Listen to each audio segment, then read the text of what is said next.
YCP ప్రభుత్వంలో ప్రజాధనమంతా ప్రభుత్వ సలహాదారుల పాలవుతోందా?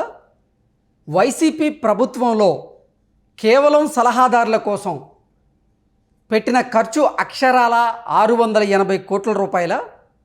ఒక్క సజ్జల రామకృష్ణారెడ్డికే ఇప్పటి వరకు ప్రభుత్వం తరపు నుంచి 140 కోట్ల రూపాయలు ఖర్చు పెట్టారా అంటే అవుననే సమాధానం ఇస్తున్నారు కొంతమంది రాజకీయ విశ్లేషకులు. ఇక ఇదే అంశానికి సంబంధించి మనతో మాట్లాడేందుకు ప్రముఖ రాజకీయ విశ్లేషకులు, ప్రముఖ సీనియర్ జర్నలిస్ట్ సిఎస్ రావు గారు మనతో ఉన్నారు. ఆయనతో మాట్లాడదాం. Sir hi sir. Hello Krishna.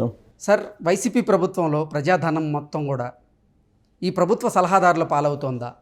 ప్రభుత్వ సలహాదారుల పేరిట ఇప్పటి వరకు వైసీపీ ప్రభుత్వం 680 కోట్ల రూపాయలు ఖర్చు పెట్టిందా?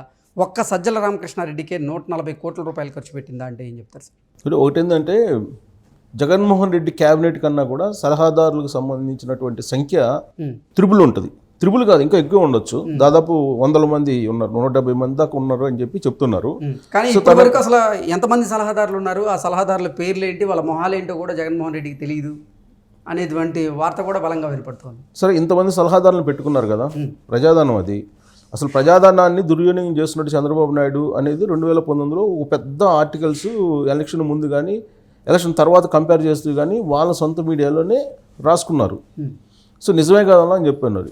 చంద్రబాబు నాయుడు ఏమో హిమాలయ వాటర్ తాగుతాడు, అది ఒక 700-800 అవుతుంది.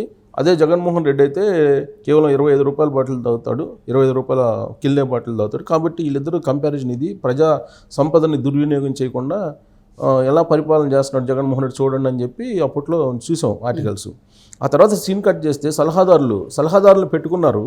సలహాదారులు పెట్టుకొని ఒక్కొక్కరికి 1,00,000-2 లక్షలు వాళ్ళు ఇష్టం వచ్చినట్టు శాలరీస్ ఫిక్స్ చేశారు. ఇప్పుడు మొత్తం సలహాదారులకు సంబంధించినటువంటి మొత్తం ఖర్చు లెక్కేస్తే దాదాపు 700 కోట్లు ఉందని చెప్పేసి లెక్క తేలుస్తున్నారు ప్రాథమికంగా. అది నాదెండ్ల మనోహర్ జనసేనకు సంబంధించినటువంటి రాజకీయ కమిటీ చైర్మన్ ఆయన బయట పెట్టారు. దాంట్లో 140 కోట్లు కేవలం సజ్జల రామకృష్ణారెడ్డికే మొత్తం జమ అయ్యిందని చెప్పి ఆయన అఫీషియల్గా బయట పెట్టారు. గతంలో కూడా బొత్స సత్యనారాయణ మీద కూడా ఈ ఎడ్యుకేషన్కి సంబంధించి బైజూస్ కానీ, తర్వాత టోఫెల్కి సంబంధించి కానీ, తర్వాత ఈ స్టూడెంట్స్కి ఇచ్చినటువంటి ఇవి ఉన్నాయి కదా, స్టూడెంట్స్కి ఇచ్చినటువంటి కంప్యూటర్స్ కానీ, వీటికి సంబంధించి అన్ని కూడా అక్కడ కూడా అవినీతి జరిగిందని చెప్పి అప్పుడు కూడా జనసేన బయటపెట్టింది. సరే, ఈ సలహాదారుల విషయానికి వచ్చేటప్పుడు 100 మంది సలహాదారులను పెట్టుకున్నారు. సరే, సలహాదారులను పెట్టుకున్నారు, బాగానే ఉంది. మీకు ఇంకో చిత్రం ఏంటంటే ఇప్పుడు జనసేన నదేంద్ర మనోహర్ ఇంకా బయట పెట్టాల, కొంత బయట పెట్టాడు. ఆ సలహాదారుల్లో సగం మందికి పైగా తెలంగాణ వాళ్ళు ఉన్నారు. సలహాదారులు కానీ పిఆర్ఓలు కానీ సగం మందికి పైగా తెలంగాణ వాళ్ళు ఉన్నారు. తెలంగాణ ఉన్న వాళ్ళు ఎవరు? అమరు, దేవులపల్లి అమరు, మన శ్రీనివాస్, కొమ్మినేని శ్రీనివాస్, వీళ్ళంతా ఖమ్మం నుంచి ఆయన వచ్చాడు. సో వీళ్ళంతా తెలంగాణ వాళ్ళు. సరే, ఇక ఆ లెక్క పెట్టుకుంటే పోతే పేర్లు చెప్పడం అనవసరం. దాదాపు సగం మందికి తెలంగాణ వాళ్ళు ఉన్నారు, పిఆర్ఓలు కానీ అడ్వైజర్ కానీ. వాళ్ళందరూ కూడా సాక్షి ఎంప్లాయీస్ అనేది ఒక రూమర్ కాదు, తెలుగుదేశం వాళ్ళు పేర్లతో సహా చెప్పారు కదా. సాక్షిలో ఎవరైతే జర్నలిస్టులు ఉన్నారో వాళ్ళందరినీ తీసుకొచ్చేసి రీప్లేస్ చేసేసి ఉపాధి వాళ్ళని తీసుకొచ్చేసి ఇక్కడ ఉపాధి కల్పించారు. అంటే సాక్షిలో వాళ్ళకి శాలరీలు ఇవ్వకుండా ప్రభుత్వం నుంచి శాలరీలు ఇచ్చేస్తున్నారు. ఇంకోటి విచిత్రం ఇదేంటంటే దేవులపల్లి అమర్ ఎవరైతే ఉన్నారో అతను తెలంగాణ ఉద్యమం నడుస్తున్నప్పుడు ఆంధ్రప్రదేశ్ని కానీ ఆంధ్రప్రదేశ్ ప్రజల్ని కానీ నీచంగా మాట్లాడారు. ఏం మాట్లాడారు తెలుసా? తెలంగాణ వాళ్ళు వదిలినటువంటి అశుద్ధం నీళ్ళని కింద ఉన్నటువంటి ఆంధ్ర వాళ్ళు తాగుతున్నారు అనేటువంటి మాట వాడారు. అలాంటి అమర్ని తీసుకెళ్ళి అక్కడ సలహాదారుగా పెట్టారు. దీనికి మళ్ళా నేషనల్ రాష్ట్ర మీడియా సలహాదారు కోఆర్డినేటర్గా ఏదో పెట్టారు. కొమ్మినేని శ్రీనివాస్కి ఏమి ఇచ్చారు? ప్రెస్ అకాడమీ చైర్మన్ ఇచ్చారు. ఇలా చెప్పుకుంటూ పోతే అనేక మంది ఉన్నారు. తర్వాత అసలు సలహాదారులు అంతమందిని పెట్టుకొని ఇన్ని కోట్ల రూపాయలు దుర్వినియోగం అయింది కదా, ఇది దుర్వినియోగం కాదా అని ప్రశ్న వేసుకుంటే అది దుర్వినియోగం అవుతుందని చెప్పి నా జర్నలిజం గురువు, నేను గౌరవించేటువంటి గురువు, నిజంగా ఆయన మీద నాకు అపారమైనటువంటి గౌరవం పెరుగుతుంది, రామచంద్రమూర్తి గారు. ఇవాళ తెలుగు జర్నలిజంలో ఎవరైనా ఐకాన్గా ఉన్నారంటే రామచంద్రమూర్తి గారు.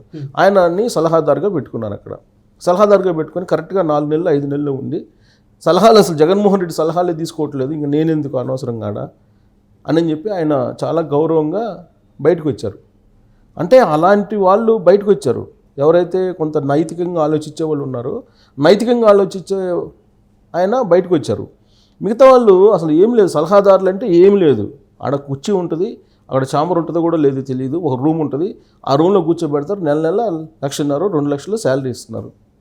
ఇది ప్రజాధనం. ఆంధ్రప్రదేశ్ ప్రజలు అసలే అప్పుల్లో ఉంది ఆంధ్రప్రదేశ్. 700 కోట్లు అంటే మాటల, 700 కోట్లు అంటే చిన్న విషయం. ఆ 700 కోట్లు ప్లస్ 140 కోట్లు సజ్జల రామకృష్ణ, దాంట్లో 140 కోట్లు ఉందని చెప్పి ఇంకొక 300 కోట్లు ఉంటే పట్టిసీమ కట్టాడు 1000 కోట్లతోటి చంద్రబాబు నాయుడు. గతంలో పట్టిసీమ కట్టాడు కదా, ఇవాళ పట్టిసీమ వల్లనే కదా కృష్ణా డెల్టా ఎంతో కొంత నీళ్ళు వస్తుంది, లేకపోతే అవి కూడా లేవు కదా. ఇవాళ నాగార్జున సాగర్లో నీళ్ళు లేవు, శ్రీశైలంలో నీళ్ళు లేవు. సో ఇవాళ కృష్ణా డెల్టాకి ఎంతో కొంత నీళ్ళు వస్తుందంటే పట్టిసీమ, దానికి మొత్తం కలిపి 1000 కోట్లు అది. సో ఈయన సలహాదారులకి 700 కోట్లు ఇచ్చే, దాంట్లో మళ్ళీ 140 కోట్లు ఇయ్యింది, మొత్తం కలిపితే ఇంకొద్దిగా 300 కోట్లు కలిపితే ఒక పట్టిసీమ లాంటి ప్రాజెక్ట్ వచ్చేది. సో ఇలాంటి పరిపాలన జగన్మోహన్ రెడ్డి చేస్తున్నాయంటే, పోనీ సలహాదారులతో సలహాలను తీసుకుంటున్నారు. ఏ రోజైనా సలహా తీసుకున్నట్టు ఆ సలహాదారులు చెప్తారా? 100 మంది ఉన్నారు కదా సలహాదారులు, దాదాపు 140 మంది 170 మంది ఉన్నారని చెప్పి అంటున్నారు సలహాదారులు. సో వాళ్ళు చెప్పగలరా మా దగ్గర నుంచి సలహా తీసుకున్నారని? ఒక్క సజ్జల రామకృష్ణారెడ్డి తప్ప సీఎం క్యాంప్ ఆఫీసులోకి వెళ్ళి మాట్లాడేటువంటి సలహాదారులు ఎవరు లేరు. ఏ సమస్య వచ్చినా, ఏ డిపార్ట్మెంట్కి సంబంధించినా ఒక సజ్జల రామకృష్ణారెడ్డి మాత్రం వెళ్ళి సలహాలు సూచనలు ఇస్తారో, మళ్ళీ ఆయన చెప్పింది వింటారో తెలియదు. మొత్తం మీద ఒక సలహాదారునిగా నిత్యం అందరికి కనిపించేది ఆయన ఒక్కడే, సజ్జల రామకృష్ణారెడ్డి తప్ప ఇంకెవరైనా కనిపిస్తున్నారా సలహాదారులు? అసలు దేనికి సలహాదారు, వాళ్ళు చేస్తున్న పని ఏంటి కూడా తెలియనటువంటి పరిస్థితి. సో ప్రజాధనం, అది ప్రజాధనాన్ని మంచినీళ్ల ప్రాయంగా ఖర్చు పెడుతున్నారు జగన్మోహన్ రెడ్డి. 6 కిలోమీటర్లు 7 కిలోమీటర్లకి హెలికాప్టర్ వాడారు జగన్మోహన్ రెడ్డి. తెనాలిని, తాడేపల్లి నుంచి తెనాలి వెళ్ళడానికి హెలికాప్టర్ వాడారు. ఎవరన్నా వాడతారా? తన సొంత డబ్బు అయితే వాడతాడు ఆయన? పోనీ వీళ్ళందరికీ ఊరకు కూర్చోబెట్టి సలహాదారులుగా శాలరీస్ ఇస్తున్నారు కదా, 1,50,000 2 లక్షలు ఇస్తున్నారు కదా. మరి సాక్షి పేపర్లోనో లేకపోతే సాక్షి మీడియాలో ఉండేటువంటి వాళ్ళకి శాలరీస్ ఏమన్నా పెంచారా? పెంచాలి కదా. అంత ఉదారవాది అయితే జగన్మోహన్ రెడ్డి. అంటే జగన్మోహన్ రెడ్డిని నేను విమర్శించడం కాదు, ఇది ఒక బాధ. ఒక సీనియర్ జర్నలిస్ట్గా ప్రజాధనాన్ని ఏ విధంగా అతను దుర్వినియోగం చేస్తున్నాడు అనేది బాధ, అంతే. ఇప్పుడు దాన్ని ఇది చూసిన వాళ్ళు ఏమంటారు, నువ్వు తెలుగుదేశంలో అది చంద్రబాబు నాయుడుకి అనుకూలంగా, ఎవ్వరికి అనుకూలం కాదు, సమాజానికి అనుకూలం.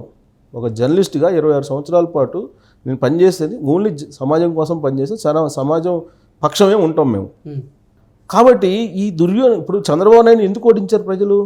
నేను వేసిన రోడ్డు, నేను ఇచ్చిన మంచినీళ్ళు, నేను ఇచ్చిన నిధులు ఇవన్నీ నాకెందుకు వేయరు, 80% నా పక్కన ఉన్నారు, ఎందుకు వేయరు అని చెప్పి ఆయన ఆ రోజు ప్రశ్నించారు. సీన్ కట్ చేస్తే 2019లో ఎక్కడ కూర్చోబెట్టారో చంద్రబాబు నాయుడు తెలుసు ప్రజలు. ఇవాళ జగన్మోహన్ రెడ్డి ఏమంటున్నారు, నేను ఇచ్చిన నిధులు, నేను నొక్కిన బటను ఎందుకు వేయరు నాకు ఓట్లు అంటున్నారు. ఎలా వేస్తారు? సొంత డబ్బు అది. అసలు నేను ఇచ్చిన డబ్బులు అని చెప్పి మా వైఎస్ఆర్ కాంగ్రెస్ పార్టీ ఇచ్చిన డబ్బులు అని అంటే అంతకన్నా భావదారిద్ర్యం ఇంకోట్లేదు. ప్రజల డబ్బుతోటి వాళ్ళు బతుకుతున్నారు. వాళ్ళ బతికే ప్రజల డబ్బు, వాళ్ళ నడకే ప్రజల డబ్బు. ప్రజాసేవకులు అని చెప్పి వచ్చి ప్రజల మీద పెత్తనం చేయడానికి ఎవరు మీరు అసలు? అది నైతికంగా ప్రమాణం చేశారు కదా ఆ రోజు ముఖ్యమంత్రిగా.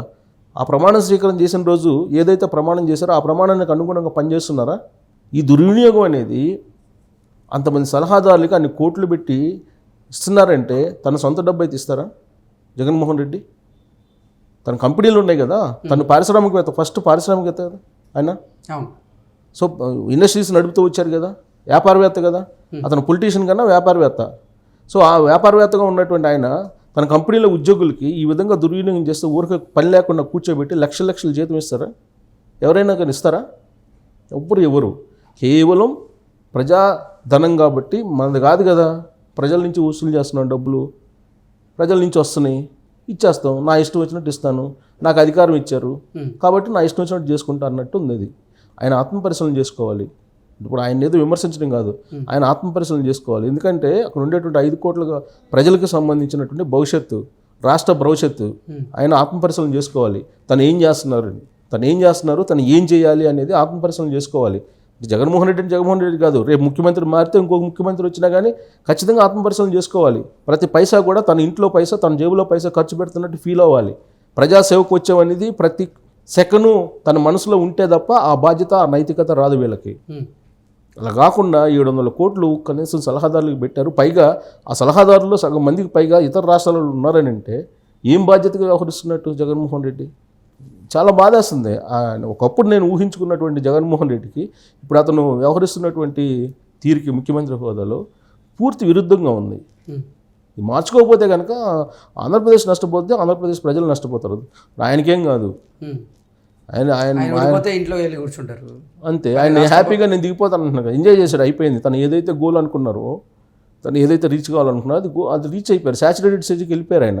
అందుకే ఆయన చెప్పారు కదా, నేను హ్యాపీగా దిగిపోతానని. అయిపోయింది, చేయగలిగిందంతా చేశారు, హ్యాపీగా ఎంజాయ్ చేసేసారు, అయిపోయింది. అల్టిమేట్గా ఏంటి, ఈ దుర్వినియోగ బాధ్యులుగా ఎవరైతే ఉన్నారో వాళ్ళ దగ్గర రికవరీ చేసే చట్టం ఉండాలి. అది లేదు కాబట్టి ఇష్టం వచ్చినట్టు చేస్తున్నారు అంతే. ఇప్పుడు పన్నులు ప్రత్యక్షంగా పరోక్షంగా చెల్లిస్తున్నారు కదా ప్రజలు. ప్రతి వాళ్ళ నుంచి పన్నులు ప్రత్యక్షంగానో పరోక్షంగానో వసూలు చేస్తున్నారు కదా. ఆ డబ్బుతోటే కదా ఈయన కారులో తిరిగినా, ఈయన మంచినీళ్ళు తాగినా, ఈయన తిండి తిన్నా, లేకపోతే ఈయన ఎక్కడికైనా ట్రావెల్ చేసినా మొత్తం ప్రజల డబ్బే కదా. అది ఆశోయి ఉండాలి, ప్రజాప్రతినిధులకు ఆశోయి ఉండాలి. నేను ఇస్తున్నాను అని అంటే సొంత డబ్బులో ఇస్తున్నారా ఏంటి? సొంత డబ్బులో ఎవరు నేను ఇస్తున్నాను అంటే అంతకన్నా భావదారిద్ర్యం ఇంకోటి లేదు. ఇదే కనుక పదే చెబితే చంద్రబాబు నాయుడికి 2019లో ఆయన ఏది చెప్పి చెబితే ప్రజలు ఎలా రివర్స్ అయ్యారో ఈసారి కూడా ప్రజలు ఆలోచిస్తారు. ప్రజలు ఏం తెలివి తక్కువ కదా, అవకాశం కోసం చూస్తుంటారు. అవకాశం వచ్చినప్పుడు వాళ్ళు ఏం చేయాలో అది చేస్తారు. సరే, ప్రజలు అనుకూలంగా ఉన్నారా వ్యతిరేకంగా ఉన్నారా అనేది ప్రజాక్షేత్రంలో తెలుస్తుంది. కానీ అతను చేసే పనులు మాత్రం అసలు ఏమాత్రం దుర్వినియోగం, అంత పెద్ద ఎత్తున దుర్వినియోగం జరిగింది. దానికి బాధ్యులు ఎవరు? బాధ్యత ఉండాలి కదా, కనీసం మినిమం బాధ్యత ఉండాలి. ప్రజాప్రతినిధిగా ఒక సీఎంగా ఉన్నప్పుడు మినిమం బాధ్యత ఉండాలి. ప్రజలకి విశ్వసనీయంగా ఉండాలి, ప్రజల పక్షాన ఉండాలి. కానీ ఆయన ఎవరికి పడితే వాళ్ళకి సలహాదారులకి ఇచ్చేసి వాళ్ళకి పని లేకుండా ఎందుకు సలహా వాళ్ళకే అర్థం కావట్లేదు. తీసుకున్న వాళ్ళకి నెల అకౌంట్లో 1,50,000 2 లక్షలు పడుతుంది కాబట్టి వాళ్ళు ఎంజాయ్ చేస్తున్నారు. సో ఇది కరెక్ట్ కాదు. ఇది ఖచ్చితంగా మనం ప్రశ్నించాల్సిందే, ప్లస్ వాళ్ళు ఆలోచించాల్సిందే. Okay sir, thank you.